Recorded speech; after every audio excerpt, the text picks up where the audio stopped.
Good morning to those of you here in the room in 3 dimensions. Very glad to see you, and greetings to all the 2-dimensional people that are joining us and will be watching online as we circulate the video of this program. And welcome to the Asia Society Policy Institute's program on Japan today. I'm Danny Russel. I'm Vice President of the Policy Institute, ASPI, one of the 2. And I'm joined here by 2 really first-class experts on Japan, who I will introduce in a moment, for a discussion among us about how Japan is responding to geopolitical and security developments and challenges, particularly in the Indo-Pacific region. So next to me we have Yuki Tatsumi, who's director of the Japan program and also co-director of the East Asia program at the Stimson Center in Washington, and who's also a veteran of diplomacy, having been a political special senior advisor at the Embassy of Japan in Washington, which is valuable. And Kanehara Nobukatsu, Professor Kanehara, who's at Doshisha University right now, wonderful university in Kyoto, but who, like me, also had a career as a diplomat and served in Seoul, South Korea, served in Washington, D.C., but most importantly, who went to work for then Prime Minister Abe at the very beginning of the Abe government as the Assistant Chief Cabinet Secretary, which is a big deal, but also as Japan's first Deputy Secretary General of the new National Security Secretariat that was created under the Abe government that I worked closely with. And Kanehara Sensei served there until, I guess, maybe the final year virtually of the Abe government. So thanks to you both for coming from Washington and from Tokyo. We're really glad to have you. So the 3 of us are going to have a conversation about the geopolitical and security challenges that Japan faces and that has shaped Japanese policies, particularly in the last decade. Obviously, that includes China, it includes Russia, it includes North Korea, it includes transnational challenges, some of which are driven by technology. And importantly, it also includes the fallout from the U.S.-China relationship or strategic rivalry. So we'll hear more about how Japan is responding to these changes and challenges. So the 3 of us will talk. We'll reserve at least the last half hour for your questions and comments. We'd like to hear from you. In the meantime, set your cell phone to stun so it doesn't ring, if that's okay. And before we get started, unless she has disappeared, I want to introduce a colleague of mine. There she is, Professor Takako Hikotani, who, among her other distinctions, which are considerable, is a colleague. She is the ASPI Fellow in our Asia Society Center in Tokyo, and a great asset. So, Takaku, if you have thoughts after our conversation when we start the Q&A session, I know all would love to hear from you. So, Kanehara-san, since you are... I was not sleeping. You're blending into the chair. Since you most recently came from Tokyo, you served in the Abe government, you were at the center of Japan's foreign and security policy from late 2012. Talk to us a bit about what has changed, what changes you've seen and been a part of, both in the region and in Japan's policy itself. Externally, when Abe-san took power, China was our size. Japan, China the same. U.S. is far bigger than both of us. during his office time, China became 3 times bigger than us. But still, the Hu Jintao, the government was still okay, we could manage them. But Xi Jinping is a very difficult leader. And we started to think, oh, China can be the biggest challenge for us coming years. We have to prepare. This is one big driver from our side. Inside is we have the sort of internal fights. This is not the case in the United States and European capitals, but in Seoul, in Tokyo, I have to say our leftists are close to the eastern side. This is the only Seoul and Tokyo. Our socialists, communists are very close to Moscow, and their Democrats in Seoul are very close to North Korea. But in Japan's case, after the Cold War is over, this internal division is diminishing. Now they are having the strong stance in the West. We have to sustain this liberal order. This is the public mood after the Cold War is over.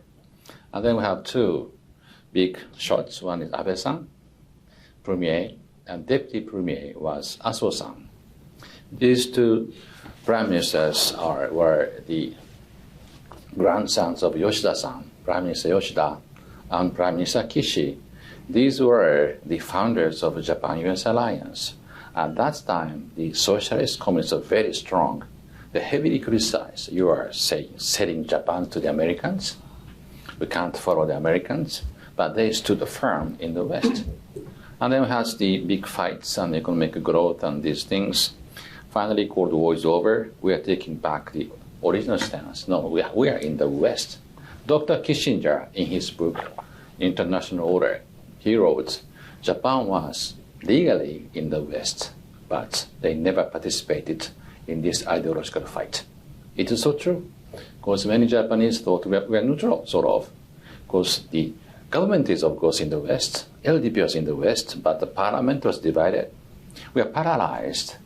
We couldn't stand inside the West strongly and robustly. After the Cold War is over, we have to take back our original position. And then these 2 prime ministers stood up, Abe-san and Aso-san. And they started to implement our new strategy of Japan. That's my reading.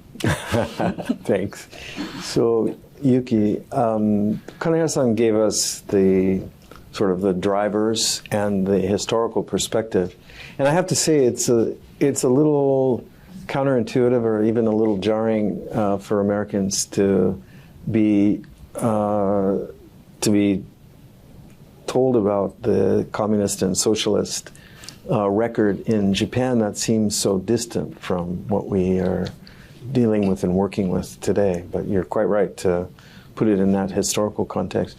But in terms of the last, decade plus, during the course of the Abe government and now Suga and now Kishida, what have you seen in terms of the changes in the development? Thank you, Danny. First of all, I would like to thank Asia Society for giving me this opportunity. It's always fun to come up to New York. And thank you, Kanehara-san, to make my job easier, because he gives you, as you already heard, such an overarching, big, broad framework. So that makes my job easier, because all I have to do is now fill in the smaller blanks. So from my perspective, I think what happened during the Prime Minister Abe's realm, and now then Suga, and now today we have Prime Minister Kishida, is Japan is finally getting rid of the normative constraints that it imposed on themselves back in the 1960s, 1970s, when the ideological division within the Japanese Diet was still strong and robust.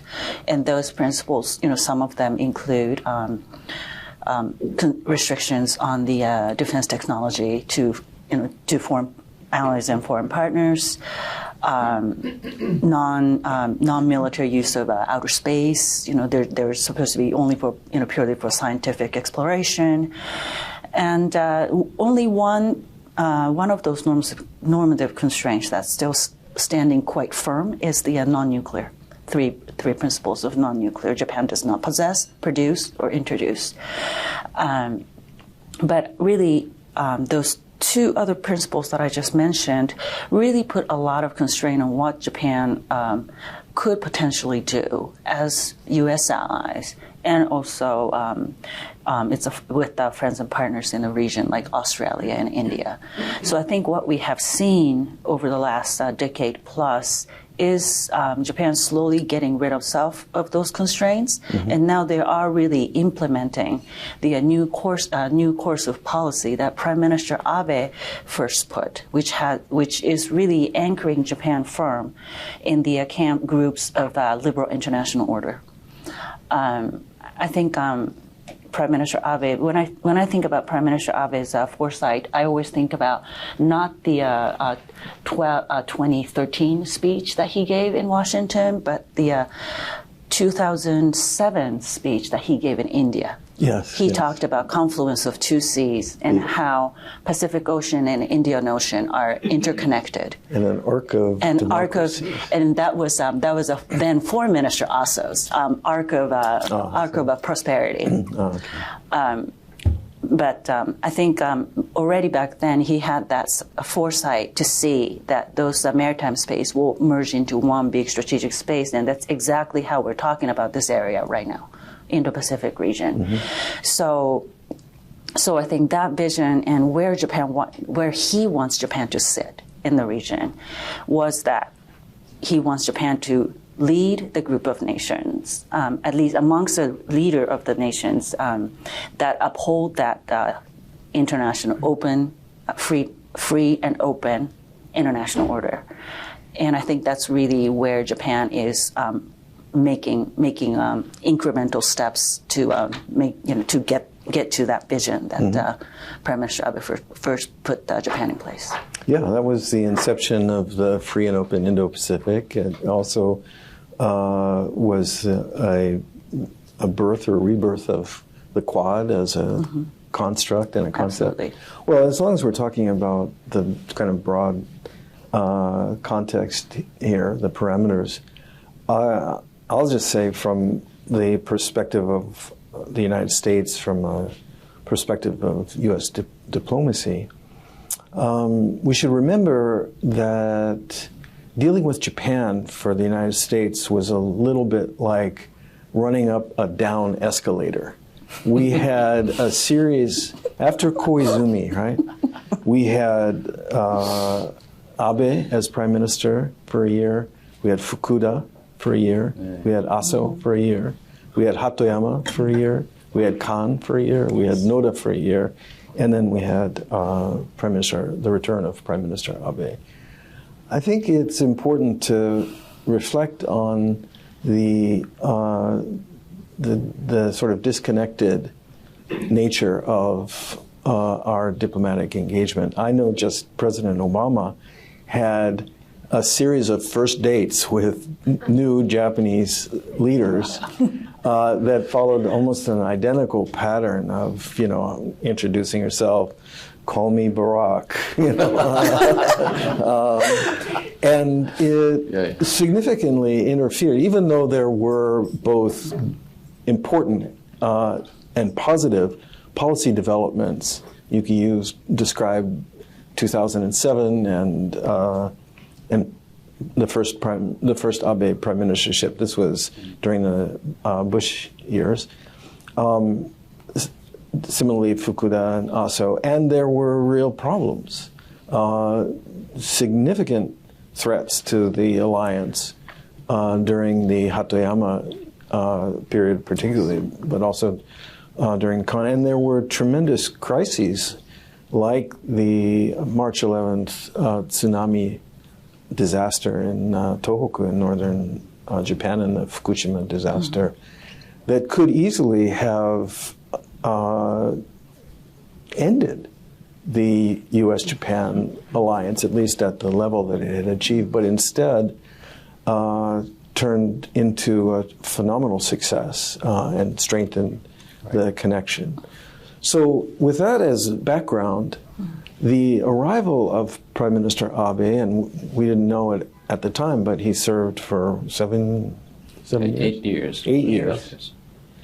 And has been succeeded by his Chief Cabinet Secretary Suga and then his Foreign Minister Kishida, we've seen an extraordinary period of continuity here. So talk a little bit about what you think has been accomplished since, say, 2012. You talked about some of the drivers, but what has the Japanese government accomplished, been able to do in security and foreign policy? Shall I? Please.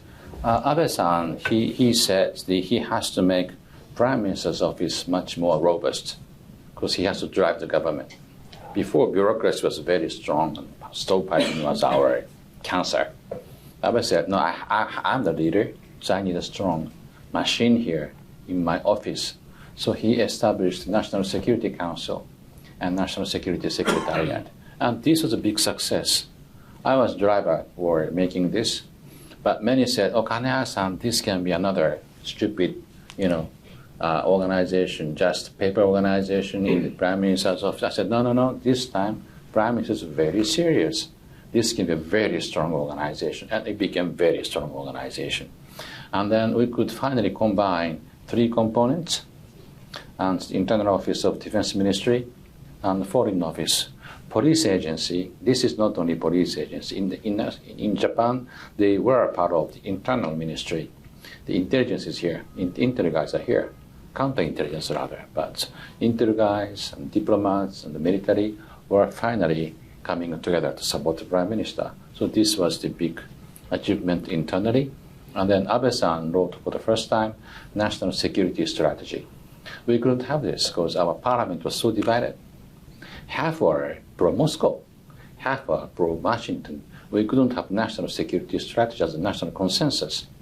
But Abe-san made this. Now it's new time. We're in the West, sustain liberal order.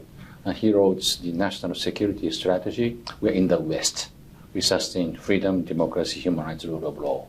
Friends are Europeans, ASEAN nations, Americans, Canadians, Australians, and Koreans. He made this map very clearly for the first time. And then he changed finally the constitutional interpretation. It was General MacArthur who wrote, Japan shall not have army, navy, and air force. But he used our imperial forces in the Korean War, and he left Japan without changing constitution. That tortured us a lot. In 1959, Supreme Court says the Constitution is to protect people. So whatsoever is written here, we can have the bare minimum military forces. That's the ruling of Supreme Court, 1959. Then we survived as a government. But the internal fight was so severe. Communists and socialists said we should worship this Article 9 of MacArthur. it's ironical. Big fight was there. And what happened is 1960, it's Kishi and Eisenhower. Eisenhower says we have Korea, Taiwan, and the Philippines, ex-Japanese territory and ex-US territory in vacuum. So we have to use Japan to protect these three countries. We agree. So Americans have rights to use bases in Japan to protect Korea, Taiwan, and the Philippines. It's 1960. 1991, Soviet Union collapsed. And North Korea started to develop nuclear weapons. And the American government said, we have to put a heavy sanction upon North Korea. This might invite a war. And what shall Japan do? And Prime Minister was Obuchi. He said, we can help Americans in the First Korean War, but not combat operations, but not only in non-combat operations. He made a new law to that effect. And then the 9/11 happened here. And the NATO forces just rushed to Afghanistan, right? And galvanizing Article 5 of the NATO treaty. Prime Minister was Koizumi, strange he has a very strong Prime Minister. He said, we should do something, he said. We sent the 5 warships to sustain the operations, naval operations of American carriers and the Aegis. They are launching bombers and Tomahawks, and we're part of it. Our fleet was 5 gunships. This is the second biggest fleet, even bigger than the British fleet. And things are changing. And finally, Abe-san came in. He said, if anything happens in this region, to enhance the deterrence, maybe we should declare in the first place that we might be a part of war from the outset. We can mobilize 250,000 forces, very modern, big air force, a big fleet, smaller than China, but this is a substantial force in Asia. When we say we stand with Americans from the outset, this would enhance our deterrence. So he changed the constitutional interpretation. So far, the Supreme Court said nothing, but the government said we could defend ourselves, but we don't help others. That was our constitutional interpretation. But Abe-san said, no, we have to defend our friends here to defend ourselves. Why shall we wait until the bullets hit here? We should help the Americans fighting against enemies outside Japan, and this was the decision of Abe. This invited huge demonstrations.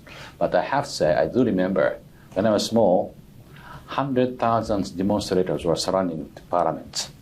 All youngsters, very young, violent. This time, very senior people. The same people are here in their 70s and 80s. And they look so happy. We are back here. We remember this 1970. And the government said, we can do this. and Abe-san pushed this through. And now the Suga-san and Kishida-san, they are making a true substantial effort. Abe-san raised the military budget by 20%. It's 1 trillion yen. But Abe-san also raised the consumption tax twice, and he survived this. He secured 10 trillion yen tax revenue additionally. He gave 10% of that to the defense ministry. But amazingly, Kishida-san is rather liberal side of LDP.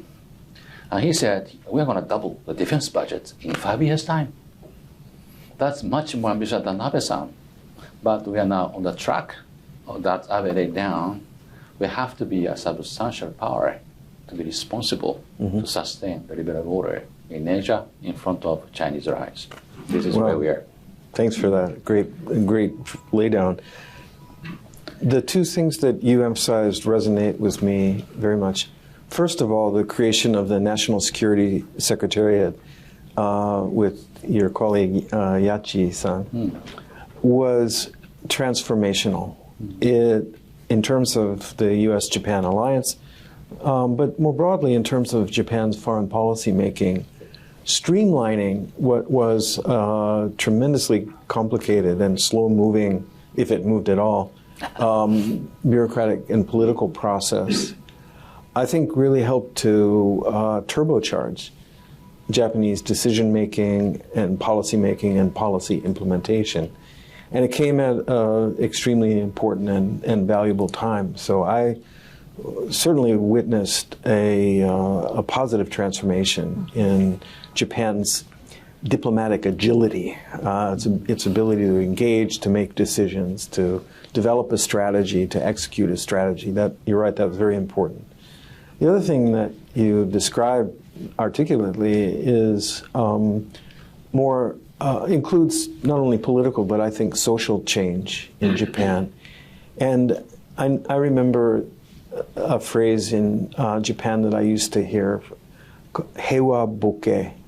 It's not jet lag, it's peace lag. It's the kind of fuzziness that comes, a sense of contentment based on the principle that because Japan is a peace-loving nation, Japan will enjoy peace because Japan doesn't have an offensive military capability that somehow makes it safe. I think that concept has largely evaporated, and there are pretty good reasons why.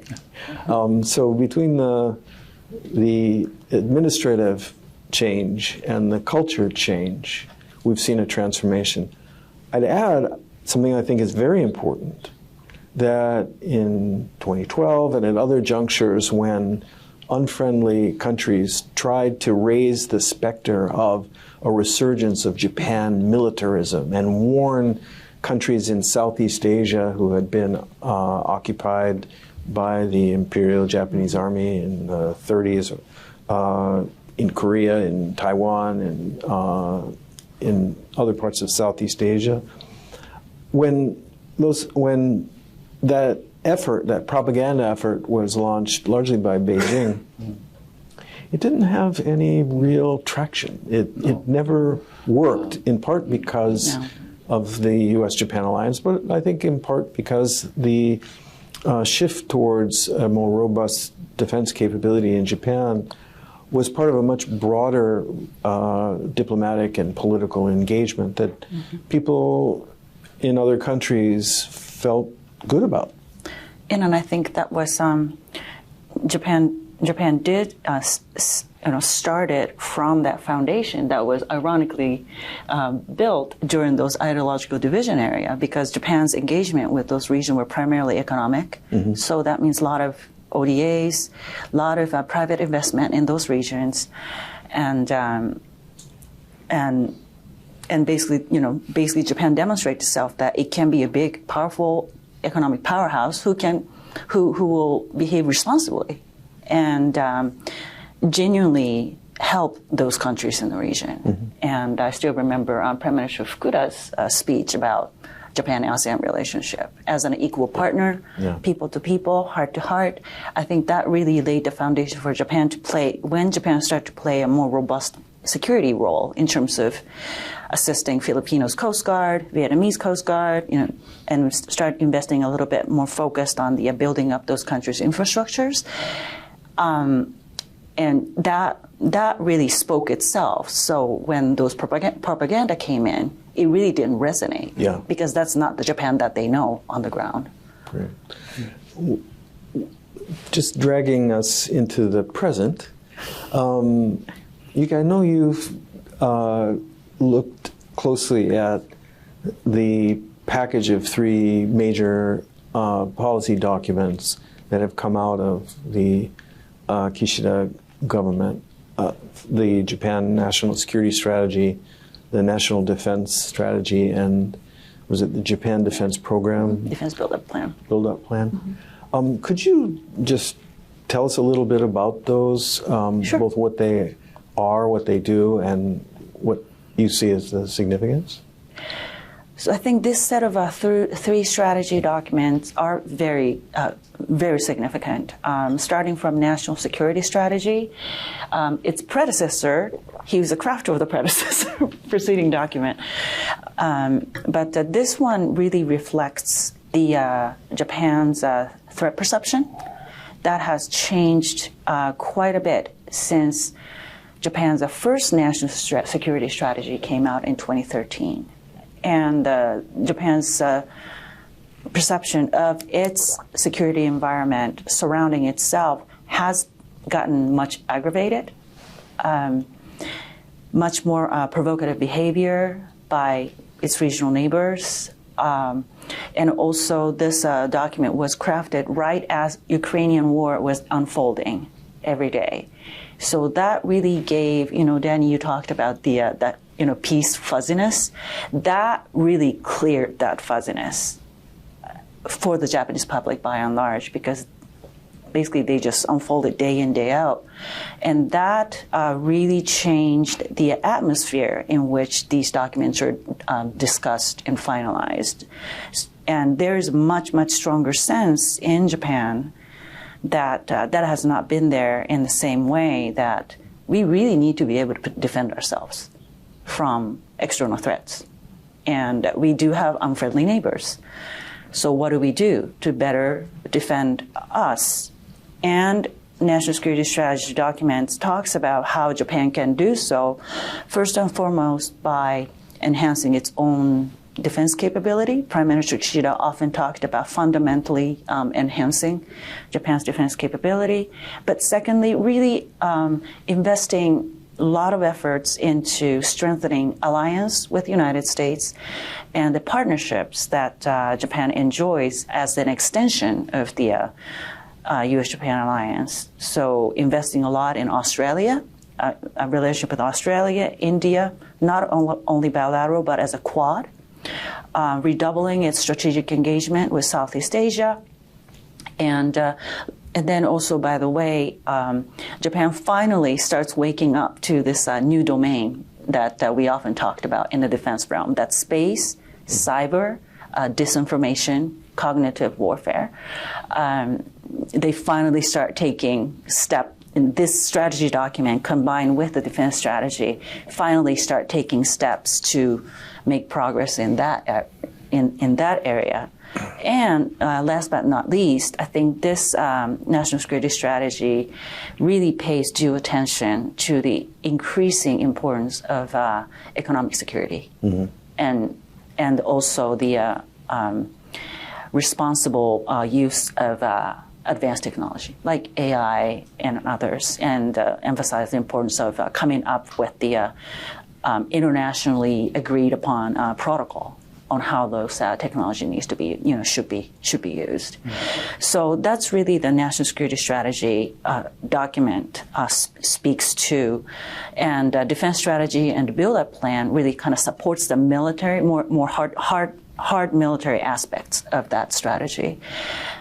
And between those two, defense strategy and defense build-up plan, people often talked about counter-strike capabilities, standoff missile capabilities. Japan is acquiring for the first time. And can you explain what those are? So those are basically Tomahawk missiles that Japan has never owned it, but Japan is going to own it for the first time to be able to retaliate. So they won't launch the first but when they are attacked, that's going to be part of the retaliation. And I think the point is that these are weapons that are capable of taking out a enemy missile base, the source of an attack, sources of the threat. Yeah. So that was the first thing, and second major thing is really both defense strategy and defense build-up plan talks about revitalizing Japan's industrial base domestically. Economic security is everything. Repair rate. If Japan cannot repair and resupply its own equipment, that goes right into the vulnerability of their military. So they do talk a lot about that. And that's obviously a big lesson from the Ukraine war. Ukraine. Yeah. So I think those are some of the hallmarks of those three documents. I mean, those documents each document are like 30 pages long, 30 pages long, 30 pages long. So I could easily talk for 2 hours dissecting every single one of them.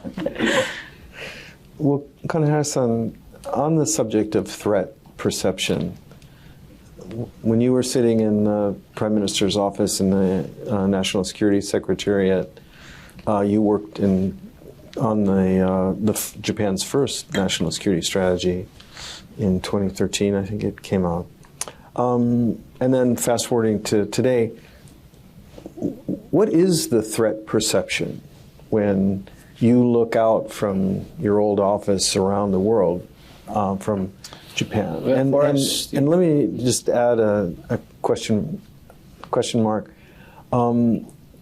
Is it, to what extent is the sense of urgency to develop Japan's own self-defense capabilities a vote of no confidence in the United States? Is it driven by a sense that Japan may not always be able to count on the U.S. and needs to have more of its own autonomous capabilities to secure its defense?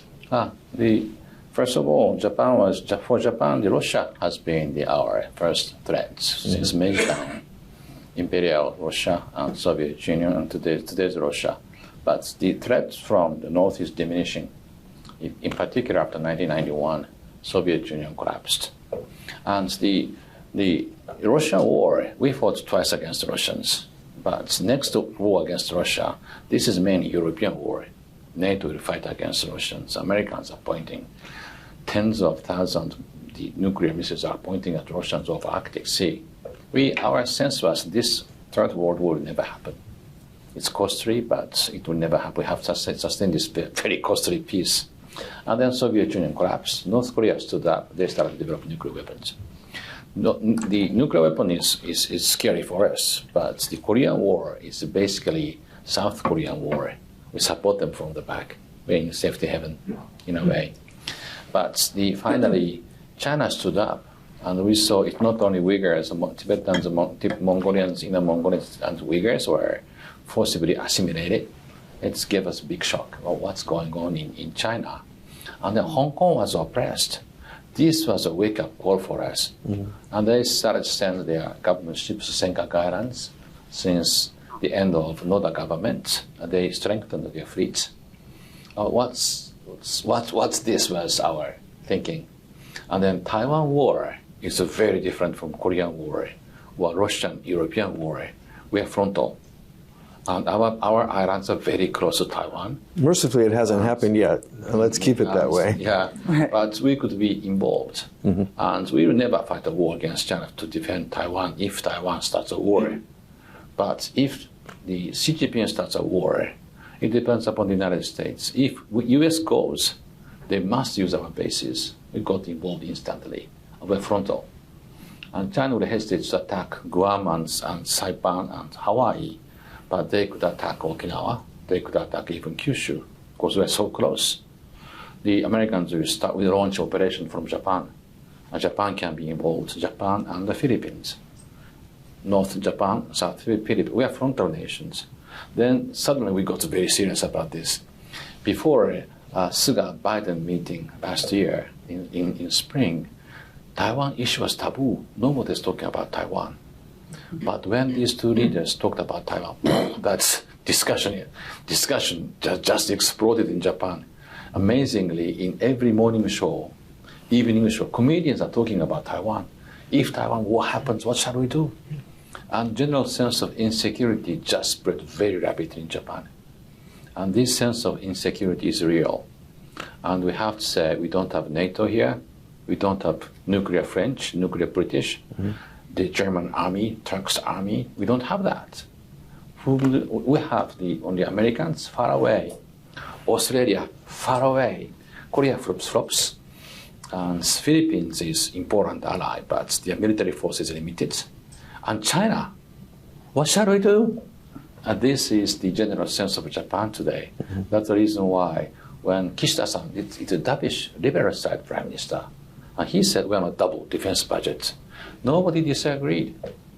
Many disagree with the tax raise, but the doubling the defense budget, nobody disagrees. And this is the atmosphere in Japan today. Well, you mentioned the U.S. being far away.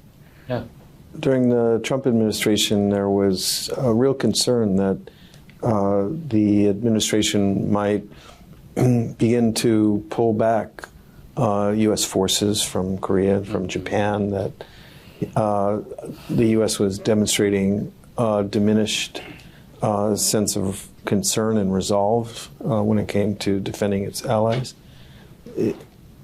To what extent are those factors in Japanese calculus? I think we have Prime Minister Abe, who is very close to President Trump.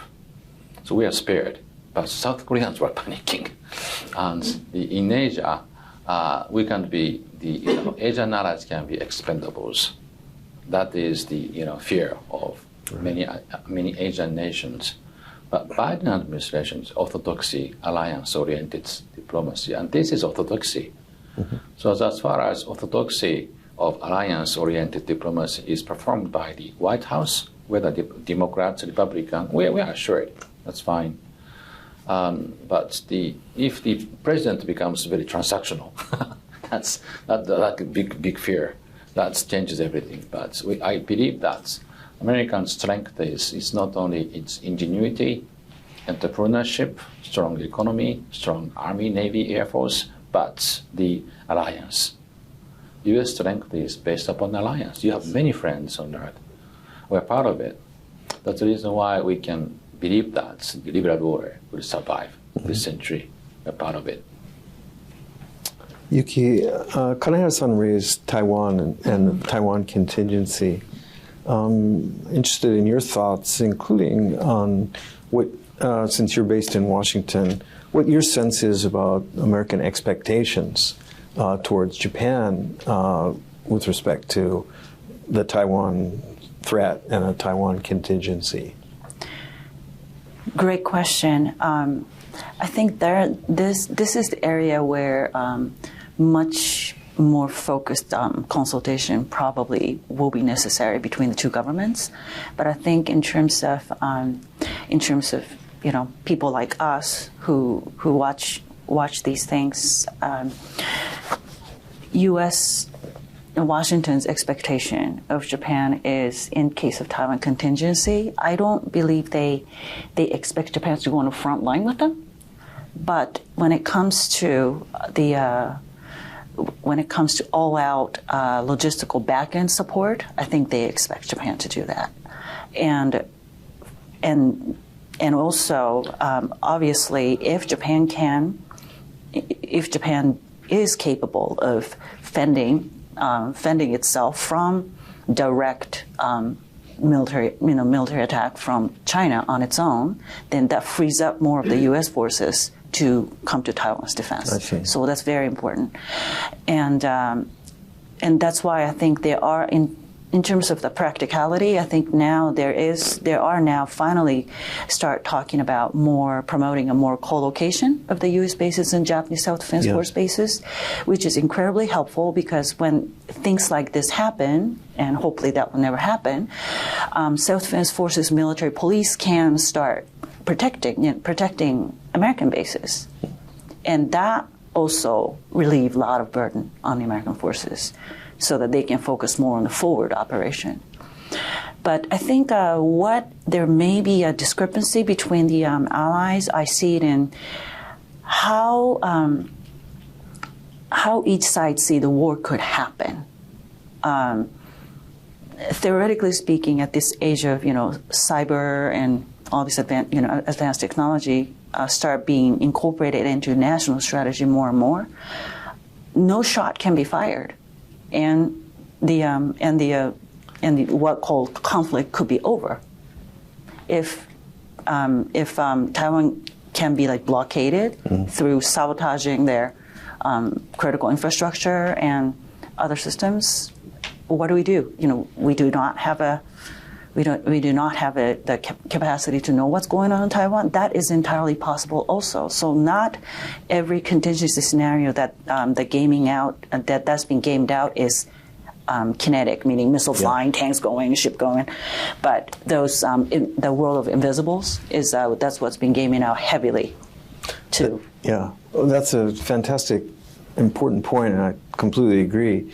I think that while our militaries obviously have to prepare for how they would respond and how they would defend in the event of traditional, shall we say, kinetic military conflict, as the saying goes, an ounce of prevention is worth a pound of cure, that we have to focus on the questions about what would minimize the likelihood, what would reduce the risk, what would serve as a real deterrent, but also on the sort of non-traditional threats, and particularly the notion that through a combination of economic and other intimidating mechanisms, coercive mechanisms, that the People's Republic of China could basically contain and squeeze and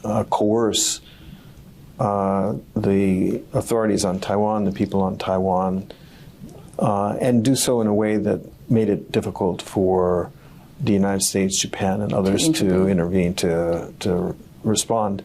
So the here and now question is, what is Japan doing and what can Japan do to enhance Taiwan's resilience, its political autonomy, its ability to resist coercion, to what extent by better integrating Taiwan economically and commercially in the world, can we make the risk of move to subjugate Taiwan less likely?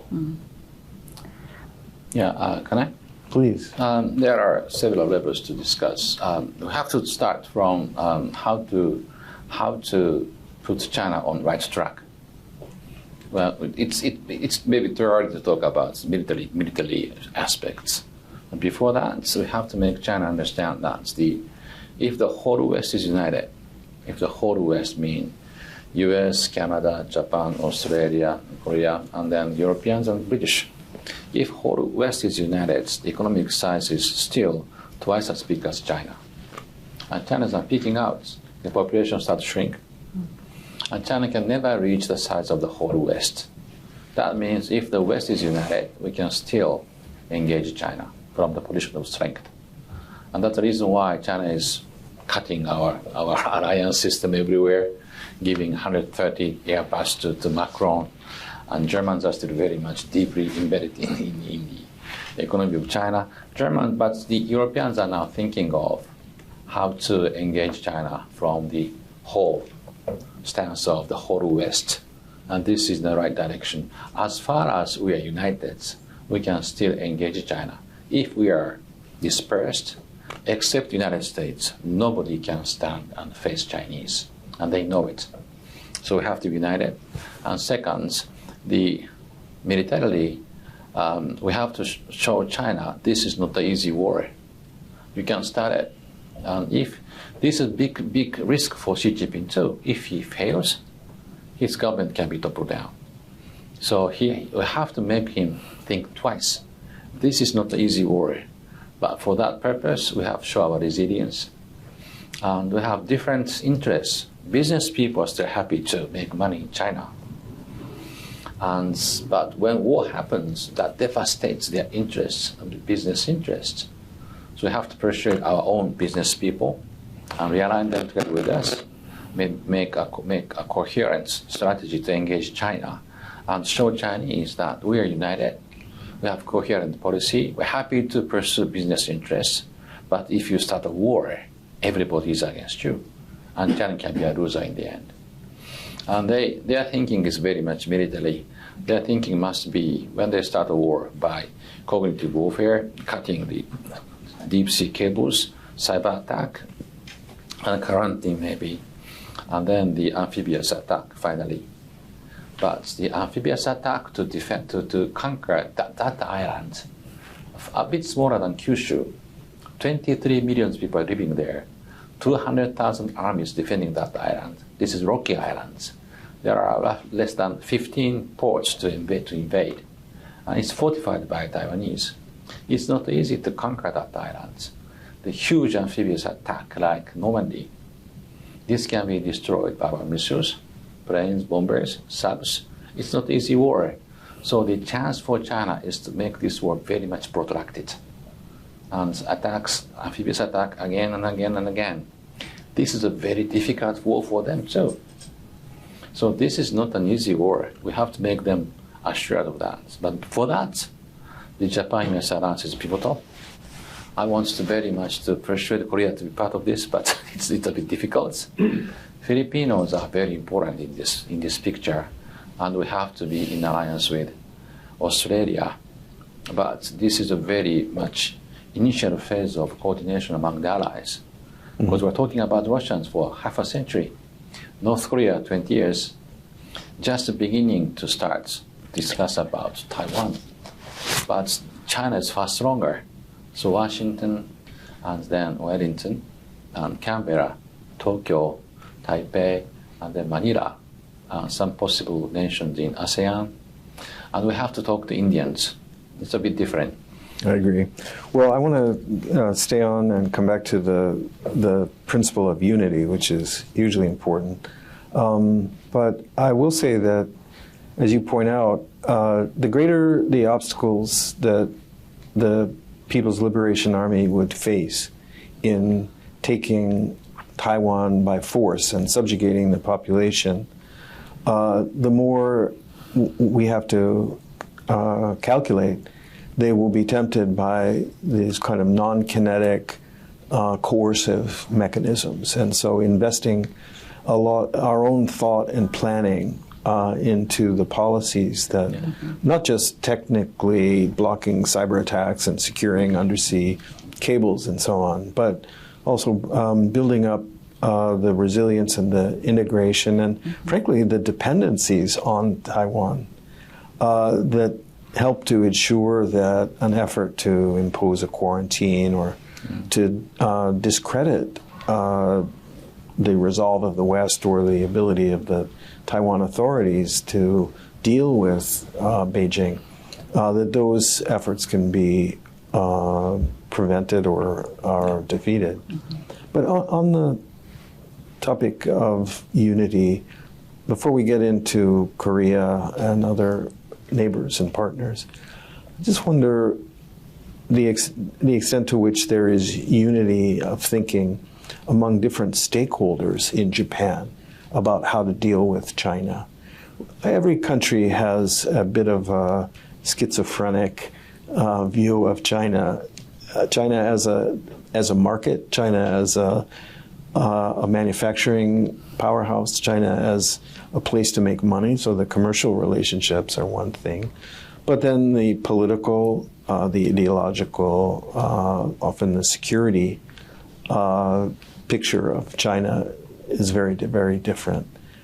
What do you see, each of you see, when you look at these contradictions? So I think in Japan, I think that dichotomy used to be bigger.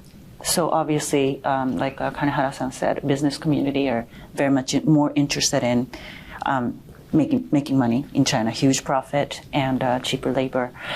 But I think as the time went on, and at least increasingly so in the last 10 years or so, Japanese business world is also start noticing or having concern about keeping their business in China. You know, the safety of their employees, these, random arrests of their employees in China. So they do have now a very serious, and what happens in Hong Kong, that also stamps it too, that there is a genuine concern. China is still an attractive business market, but at the same time, there is a real risk there, and then I think that's more genuinely felt in the business community. And also, I think what came out as we haven't got to G7 Hiroshima. Yes. What was very important, I think one of the major achievement was that, there is now, we always talked about up to this point when it comes to how to engage with China. Is it decoupling is, complete decoupling is impossible. So how do we make sure that we as in those of us who are in the liberal economic order will safeguard what we have, but without sacrificing too much on the business side. And I think de-risking is the brilliant word that came out of that. And then I think everybody's trying to figure out what that means for each country. Mm-hmm. But then I think for Japan, it very much means continue its path on diversifying its production base, its business base outside of China, and continue to, I think, start really thinking about, real evacuation plan in time if it ever becomes necessary. I heard this one during in the onset of the Russian invasion of Ukraine. Obviously, Japanese trading firms, has a lot of aircraft lease, and some of them are based in Russia. Some of the aircrafts are in Russia, and there were two companies that did that. This is a very anecdotal. Two trading firms that were in a similar situation when it comes to they have a big fleet of transport aircraft in Russia, like parked in Russian airports. One company got this. Made that risk aversion decision to start moving those planes out, thinking if something happens, their plane is going to be landed, and they can't use those. That's their total loss. Mm-hmm. So they suffered minimal. Other company didn't take that decision, so it's a wash. So those are de-risking strategy. I think now each of those companies in Japan will start thinking about it much more seriously. Great. Well, I do want to go to unity. I want to ask about Korea, and then I want to open the floor up to questions from the group assembled here today. So please think about what you'd like to ask the three of us. But on Korea, Kanehara-san, you and I worked in and worked through the period 2014, 2015, when Japan and Korea were able to reach some measure of understanding the so-called comfort woman deal, et cetera, reached between Prime Minister Abe and then President Park was a major, major landmark. That was shredded by the subsequent government, Korean government. However, the new president, Yoon Suk-yeol, came into office and demonstrated a fairly astonishing degree of political courage and began with an outstretched hand, didn't wait, didn't equivocate, but made the first move. And breaking a logjam requires somebody to be the first mover. He did it, came to Tokyo, ate omurice, and I think has opened the door to a real transformation of the bilateral relationship, and also reopened the door to something that is tremendously valuable to all three of us, trilateral security cooperation. So I'm interested in how you regard this work, which builds on the work that began in the Abe administration, and particularly how sustainable do you think it is? Well, first of all, Korea is now a huge, big nation, and their GDP is 25% of Japan. That's the size of Russia. Amazing, isn't it? And their military force is 600,000 army, big army to face North Korea. But they're expanding their fleet too. They're becoming a substantial military power. They are, apart from China, the arms exporter in Asia. Now, we can't think about Asian strategy without Korea. We have to engage them to one. And they are now vibrant democracy. Since 1987, they democratized the vibrant democracy today. So they should be part of us. One, two, their view is still limited to the peninsula, North Korea. We are saying we're helping the Americans and the South Koreans, but they don't look at us. They see only Americans next to them. We're supporting their part here in this way, but they don't think that we're supporting them. So we are saying that Japan is vital to face North Korea. And Japan and the Tokyo, Seoul, Washington triangle is viable. And we can enhance this to as far as North Korea is concerned. But we want them to be more broadly responsible for the region, like us, Taiwan, Philippines, South China Sea. And there, South Korea is still a bit yet limited. But I have hope and a bit disappointment. Hope is the youngsters, Koreans, they started to talk about global Korea. They want to be responsible. Like us in Japan, 1980s, 1990s, Japan started to discuss what's Japan's role in global affairs, in this liberal order. It's now being started in Seoul. Youngsters, young Koreans are talking about global Korea. What's the role of Korea in international scene? Korea is they can be qualified as a G7 member. The size of Canada, size of Russia, big army, vibrant democracy, but they have to overcome some ideological divide inside. But I'm very much, I hope that the Korea will be a responsible partner in the region, part of G7, part of Quad, and Quad become Cinque. That's fine. But the one reservation is Korea is still much heavily ideologically divided, like Japan in 1960s, 1970s. Their Democrats are very close to North Korea, just like our socialist communists are very close to Moscow. And this is not like American progressive. This is ideological, heavily divided. And Yoon Suk-yeol's, he's a great leader, but his popularity is now support ratio is 25%, only one quarter.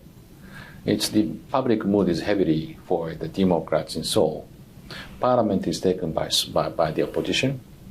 And next election will be very difficult for him. One reservation for us is today's Korea flops in this way. The Lee Myung-bak was a great president. Park Geun-hye was conservative, okay, so that we have a deal on comfort of women, right? And the Moon Jae-in just shuttled everything this way. So this continues. this is generational. We have to wait, maybe 20 years more. Meantime, we have flips, flops, and then, but this is the reality. This is the choice of the Korean people, their democracy. We can't intervene from outside, but we have to deal with this Korea, flips, flops, every 5 years. But this is our Korea. And maybe 20 years later, when the youngsters in their 30s today become 50 years old, we have global Korea. Meantime, we have to live with this. Well, meantime, you have a partner that you really can work with, and I think that there's a lot that can be done over the course of the next 20 years, beyond waiting, for sure. Well, I think we have a microphone in the room that can be made available. I'll ask my colleagues to get on that case right now. Good. Takako Hikotan, I mentioned you when we began, and I'd love to hear any of your thoughts on security-related topics that we've covered, since that's an area of your expertise. Thank you very much for the opportunity to ask questions first. So I have one question to Ms. Tatsumi and one question to Mr. Kanehara. One question to you, Yuki, is that you mentioned you provide an excellent analysis of the 3 documents. And I think one thing that's interesting, which reflects the reality in Japan, is that although the plan is very ambitious, there's no plan to increase the number of personnel. And I do think that that's reflective of a realistic reflection of the demographic challenges going forward. So what do you think about that? There's a lot of things on the to-do list, and with less people, I mean, the same number of people with the less declining population. What do you think are the challenges and the steps forward for Japan? And to Mr. Kanehara, I remember you wrote a piece about the changes, going back to the initial point about the National Security Secretariat. You mentioned that there's evolution of the National Security Secretariat to a sort of a band that everybody's just playing whatever music they want to play, to a more of a harmonized orchestra, that there's a conductor now. And the change has been significant over time. So my question to you is, currently how things are right now, given the initial architect of the system, do you think that there's still an instrument that is lacking in the orchestra? Do you think there's still some things that are not in harmony? And what are the ways to overcome those? Thank you very much. Okay, the musical dimension of national security. Well, Yuki-san, why don't you start? Thank you, Takako-san, for that question. And that is actually the one big unanswered question. And that is actually the key in implementing so many of this defense strategy. And this is actually now the constant topic of my conversation when I go over to Tokyo. Because they are also struggling with they can't. But the part of the reason why they didn't increase the number of the personnel in that plan is they're not meeting the recruiting goal as it is. So they could set higher number as a goal, but then first order of business for them is to bring the recruiting rate up to where it needs to be under the current personnel plan. And then maybe they can start talking about perhaps incrementally pushing it up, but then that won't happen right away. In the meantime, there is really no silver bullet answer to this because there's just simply not enough young people. And this is self-defense force, we talked about this a little bit earlier before we came on the stage. Public service is not the first job of choice for Japanese youth nowadays. So how do you actually change that? And then I think you can see if you get too desperate and basically welcoming to regardless of whoever, we'll just get you in and see what happens. That, I think, just results in unfortunate incidents and accidents by perhaps an overstress that these youth are this incoming personnel is not used to, and so forth. So there really is not only easier next step forward is they can also take second and third and fourth look at how they can improve the operation of their more of a gender equality on the workforce, and actually re-entering of those female service members who's been away for a little bit because the child is younger and all that. That is critical. I know so many smart service women, and also civilian side, who actually eventually had to leave because they go off, have a kid, and there's no way for them to enter back in if they want to stay a little bit longer with their children over the 3 years of the maternity leave that they're allowed to. So they basically end up leaving. And for some, even for former members, there is really no clear path to get back into the service. So something like, making those re-entry easier probably will have an immediate impact on alleviating some of those pressure. I'm so glad you raised that, Yuki, because so many of the answers to so many of the challenges and problems facing Japanese society, Japanese business, Japanese policy involve taking advantage of 50% of the population that is historically and grievously underutilized. I know multiple administrations have made various efforts, but there's still a tremendously long way to go. So Kanehara-san, what does the orchestra need by way of additional instruments in order to move the national security? The NSC so far was a successful organization. Before NSC, when we ask the Army who is the enemy, they say Navy. When we say who is the enemy, they say Air Force, right? And the internal bureau was fighting against the military. There was no unity in the defense ministry. Among the major agencies, Foreign Ministry and Defense Agency were fighting against each other, right? Police, they say in 1936, February 26, they attacked Prime Minister's office. They killed policemen. They do remember that. So this is a very bad feeling among the major agencies. Now we are in cooperation.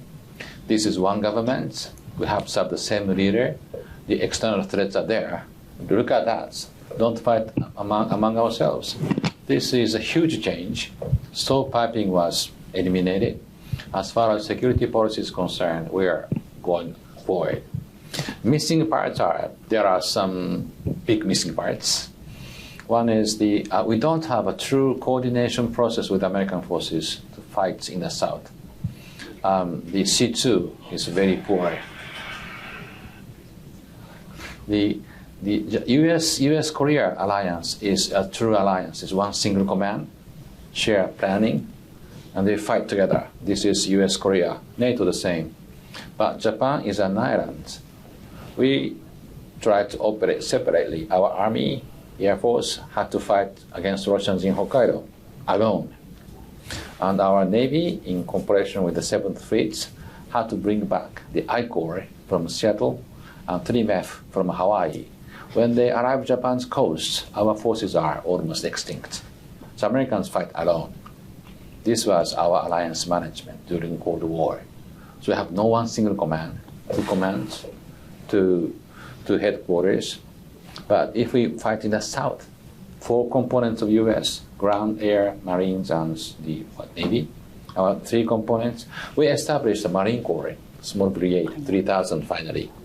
And they fight together in the south. And we don't have the coordination process.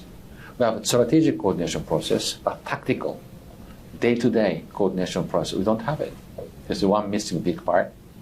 And 2, we don't have the spy organization like CIA. We abandoned that after the war. We have to rehabilitate it. 3, the cyber security and cyber intelligence. We are very much backward. Finally, Kishida-san is now working on that. I hope this is coming soon. But this is the last thing to fill in. Additionally, this year, the permanent headquarters for joint operation will stand up. Our fighting system was not very much matured. 2006, we established a joint staff. 2018, we created the commander of the whole army. We didn't have that before. Now we need to have the commander for 3 components, the highest commanding post. This will be created this year under Kishida-san. His staff will be enhanced, big one. So we're going to have a true fighting structure this year. This is already scheduled. It's coming in. Great, thank you. So the floor is open. I see a gentleman here in the yellow. Question? If one was to take a poll of the Japanese people, where would this poll result come out in the terms of the strength of the U.S. alliance? Because you see, if you look to Washington, sort of a disjointed approach. You see administration one way pulling back, the next administration trying to reestablish those alliances, and then who knows what happens with the next administration, who that'll be, what that will be. So how confident is the Japanese people, per se, in the strength of the U.S. alliance going forward, or do they feel, in fact, Washington is sort of a grab bag at different times, and maybe we're going to be stuck with this alone? Great question. So in general, despite the 4 years of a little bit of anomaly on the U.S. foreign policy, Japanese public, by and large, overwhelmingly supportive, have overwhelmingly still favors America. I think over 90% positive rate still if you poll them. And again, same rate, over 80% support in general for the U.S.-Japan alliance. But I think in the kind of an expert elite policy circle, there has been a talk. It really hasn't bubbled up to surface yet, but it might, depending on how our election 2024 goes next year, that it was the sheer luck that Japan had a Prime Minister Abe during those 4 years of President Trump, who knew how to connect with the leadership style, president that had that leadership style. We may not be that lucky next time around. That is the conversation that has been had. I don't think there's a solution because we don't know whether Prime Minister Kishida still will be the Prime Minister throughout the next administration. But that is that is a topic of the conversation, and it does. And then also there is, I think, general anxiety of. I think Japanese are still try to think that 4 years of Trump administration is more of an anomaly. But if it starts popping up as a more trend line of a certain administration, then I think there might be a little bit more serious conversation about can we still have this much level of confidence in the U.S. as an ally, and then maybe it may start showing up on the public opinion poll. Kanehara-san, how would you assess the relative anxiety confidence level? Anxiety. I have to say, one, the Trump administration, his staff was not bad at all. Pence, Pompeo, Pottinger. And their China policy shift, it's a bit reassuring for us. We are on. We are frontal. We are facing Chinese and North Koreans, Russians, three, just there. And China is growing, and they started to bully us over Senkaku Islands and oppressing the Hong Kong people. And then the U.S. shift of China policy was a bit reassuring for us. All U.S. stand up. So I have to say that the Trump bad is a bit too much to say. But the transaction aspects of Trump policy, dealing with North Koreans in the end, going to DMZ, shaking hands of Kim Jong-un, it's a bit scary part for us. But I have to say, what do we believe? Do the Japanese believe Americans or not? I have to say they do believe Americans, simply because it's only the United States who live up with their words, values. Europeans are medium-sized. They can't face Chinese alone in this way. But when she says, this Asia is mine, who says, no, sir, excuse me, you can't do that. We can say that, but the must be backed up by economic might and military force. And U.S. is faithful to their values. This is not always the case with the other leaders. And this is a part where we can believe Americans. We do believe that Americans will stand up to support their values. And this is the reason why we feel comfortable. Japanese are like British. We never been under Chinese sphere of influence for 1,000 years. We refuse to be that. We refuse to kowtow to Chinese emperor. The freedom, sovereignty are very dear to us. To sustain that, we need alliance with the United States. This is not a choice. This is a necessity for us. There's no other choice for us. Great. Thank you very much. There's a question here and then a question in the back. Thank you so much. I really enjoyed the conversation with both of you. I want to ask about the nuclear policy of Japan.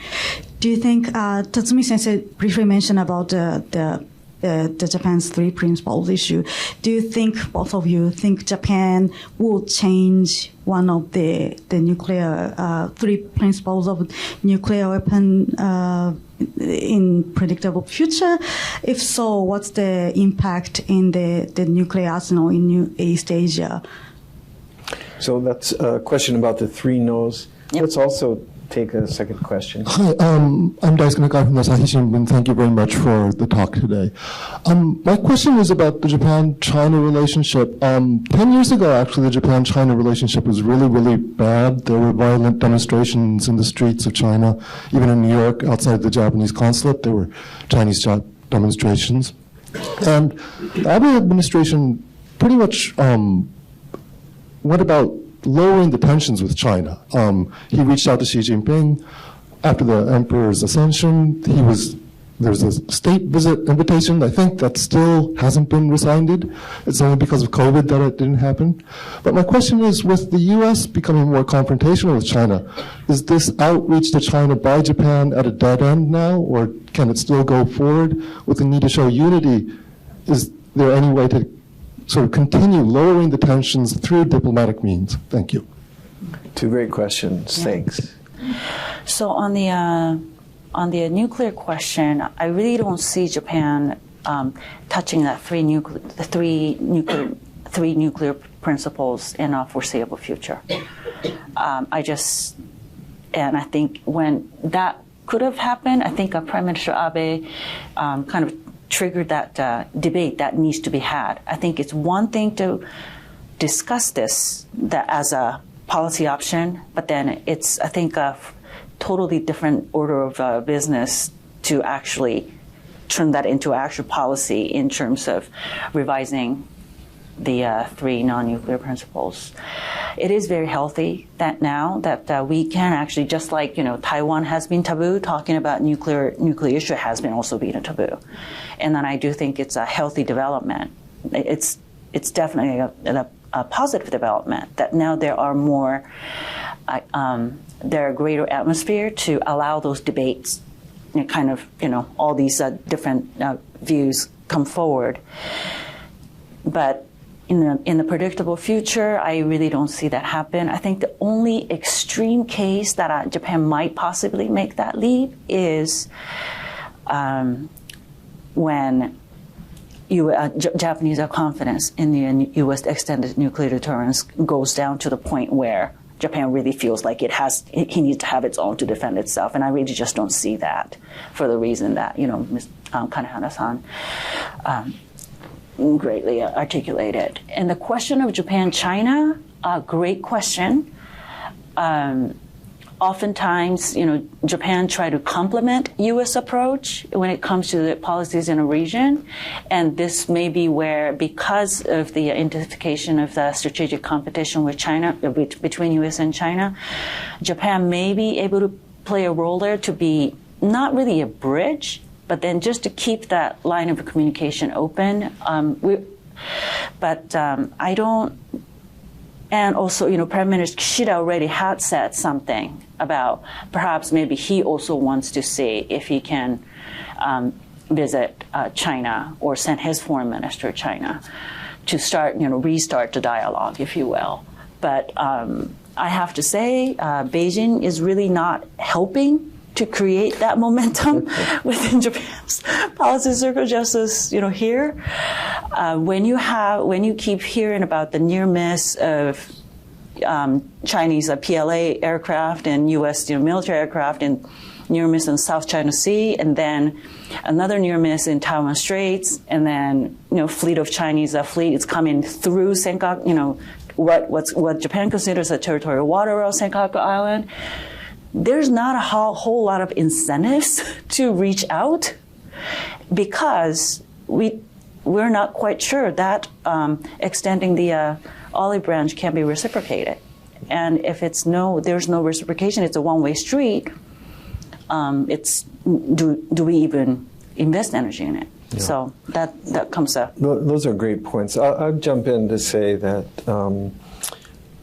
as much unity of view as there is between Washington and Tokyo about the challenges that we face from Beijing and the overall strategy, Japan, both geographically and also historically, has a lot more proximity and a lot more time on target with China than the United States does.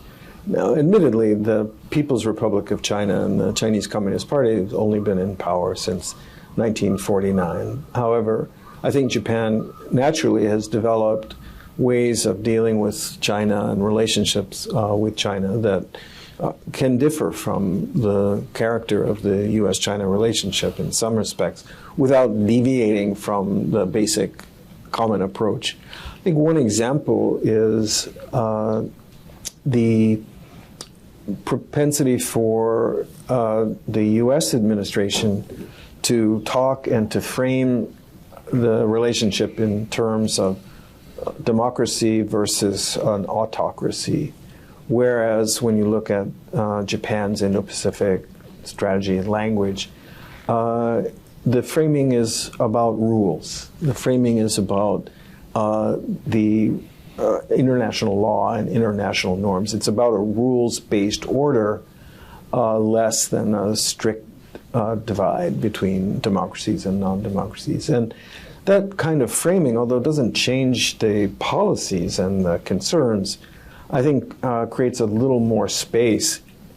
I think it helps get at the real issue, which is less China's system of government and more the behavior of that government. But Kanehara-san? Yeah, and on nuclear issue, in 1960s, when Japan joined the NPT treaty, the deal was the U.S. gives us a nuclear umbrella, and Japan abandons nuclear option. That was a deal. And we joined the NPT. We don't change this course, and this will be there. But Japan has rights to make sure that this nuclear umbrella is a good one. And Germans were talking about this for centuries. They have NATO nuclear bombs, tiny ones, but we trust the Americans fully. And nuclear issue was taboo with the communists and socialists. And we couldn't talk about nuclear issues in Japan for decades. Abe-san, before being shot dead, he said we should start discussing nuclear weapons. Unfortunately, he died, and this debate is a bit diminished, but now it's open. It's no longer taboo in Japan. My sense is the NATO-Russia war will never happen. And North Korea, they are smart. They don't shoot Tokyo with nuclear weapons.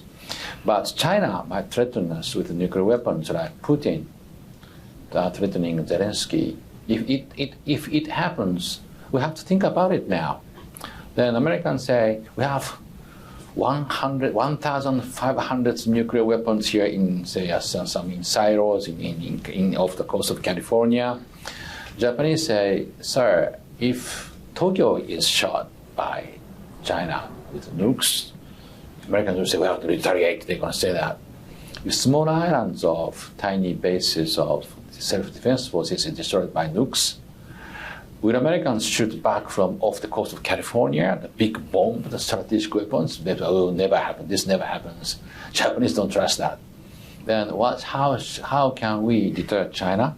And how can we truly persuade our people we can be a part of this war, and we could deter, and we could win, and we could be safe?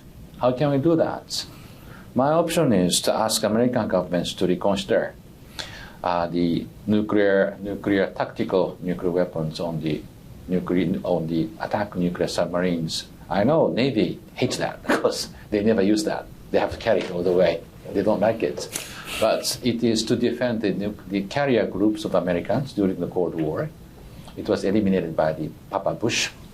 But if it is reloaded again, Americans could say this is not only to defend carrier groups, but it also defends the local allies here. Their subs are somewhere in the West Pacific. This is a true deterrence.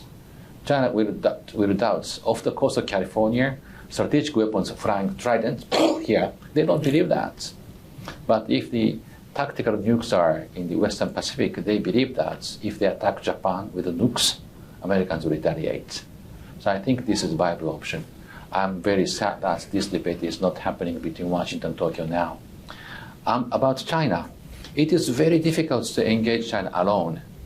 If we go to Beijing alone and ask their favor, while Washington is raising tension, Tokyo goes to Beijing and kowtow to them. Their thinking is Japan became finally our tributary vassal. That's how they treat us. If we want to try to deal with China on equal footing, we have to be in unity with the West. This is the only way. That's what Abe-san was doing. He was going to Washington, European capitals, India, even Putin and Australia, and make a big alliance, sort of. And then China thinks we have to talk to Japan. This is how we can talk to China on equal footing. Bettering the unity, going to China alone and ask their favor is a self-defeating strategy. I don't think Tokyo will never follow this. Mm-hmm. Thanks. Well, I'm really glad that we're ending on the note of unity and not on the note of deployment and use of tactical nuclear weapons. I think this has been a very rich discussion of what is changing in Japan in terms of its security policies, but also what is changing in the world in geopolitical terms that affects Japan's security. We've covered a lot of ground. There's still a lot more to unpack. We are going, as Asia Society, going to continue to explore Japan-related policy issues through what we're calling the Year of Japan here at Asia Society. I hope that you will all follow us on Twitter and look at our website at asiasociety.org. And I also hope that you'll join me in thanking both Yuki Tatsumi and Professor Kanehara for a really terrific program. Thank you very much.